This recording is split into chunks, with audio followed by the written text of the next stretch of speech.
Hello, welcome to Able Emergence. Today we are going to discuss a bit about the H1B crisis. As you all know, the American government, Republican government, has decided, essentially, Trump themselves, I believe, uh, decided to increase the payments that IT companies have to make to the government to obtain H1B visa approval to around $100,000. And that's a huge, huge problem in the IT world, in the tech world, that's creating shockwaves in the past couple of days.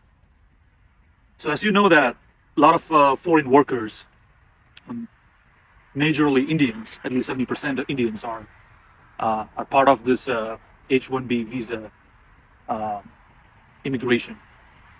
I shouldn't say immigration, but more like a work visa that they're trying to obtain for staying in America and to get and to be able to work for the companies there. If you take 100 visas being approved, at least 70 of them are for Indians. So it's, even though it's not just impacting Indians, they are the ones who are targeted, I believe, to an extent because of the recent geopolitical tension between India and US. So it's very evident that that's one of the core reasons, the conflict between the countries. On top of that, you can find that this decision has a profound impact on people's lives who are working in the tech world. Mostly because all these IT workers are highly dependent on their jobs in America to an extent that they have almost established their lives here. They became part of the community. Their kids are studying here. Their spouses are doing some kind of work or serving the community. So all their life is established in the country. It's a challenge for them to kind of make this move back to India or whichever country they came from, if their companies are not willing to pay up this 100K for keeping them within the company whenever H1B is under renewal.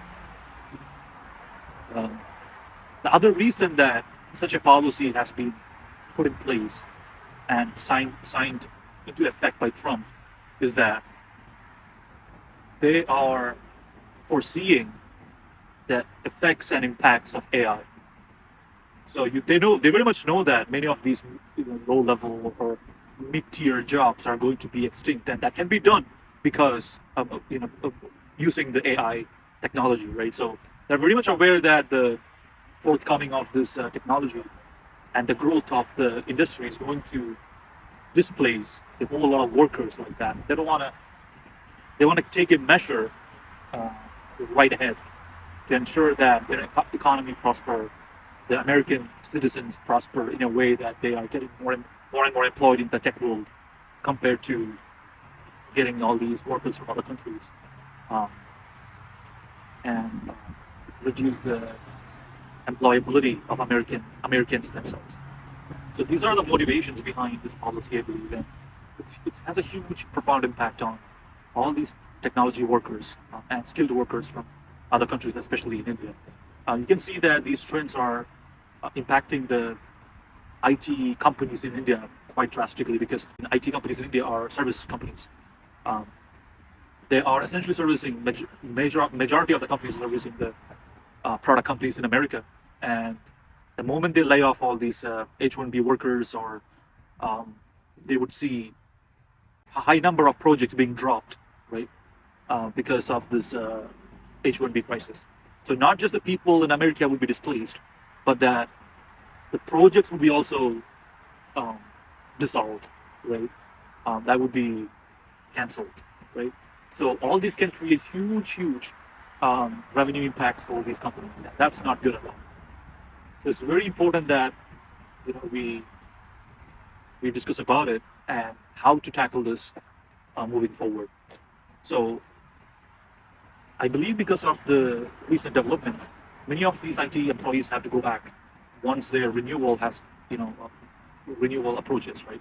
Because these companies would not be willing to renew their H1B in any way because they cannot afford to do so. They cannot afford in the sense that they are not in a position to pay up that much to retain them. They have no reason to, when they can perhaps find an employee within America who's an American citizen to essentially fill the same position. Salary arbitrage, the wage arbitrage is no longer existing for these positions. So that's the huge crisis for Indians who are working in this particular domain because of the H1B crisis. So what we can learn from this is that, ensure that you're not you're following the AI trends and understand what opportunities can be attained or gained from learning the new technology, and what opportunities you can make yourself and be self-sustaining, in a way that you're developing a product or you're developing a service using AI technology, and be self-reliant to an extent. That's one of the core solutions you can make if you're working in US for one of these companies, or you would be essentially forced to change industry and work in a different industry. You're displaced like that, or you will have to find some other companies who's willing to take you in for your skills, right? Whether that be back in India, back in whatever country you're coming from, or even within the US, if there's another company willing to sponsor you in a way they are willing to pay up this 100K and pay you comparable wages as per the American standards, similar to how kind of scale they pay to their American workers, right? So that's one of the core things to think about and consider. So these are the major two things that essentially have caused, I believe, for American policymakers and Trump to sign something like this, a policy like this. And the implications of this is like huge. Especially there are cities in India that are completely reliant on these foreign workers, such as Bangalore, Hyderabad, Pune, Mumbai. All these cities are very much reliant on these workers being able to get employed in America and employed in all these IT services companies in India. And when these companies lose their projects from their American clients, that's going to be huge. You're going to see a huge number of layoffs from these companies, not just in America, but within India, like within the servicing companies in India. They're going to stop these or halt or cancel their IT projects, because you have to understand they have no research budget for these companies almost, right?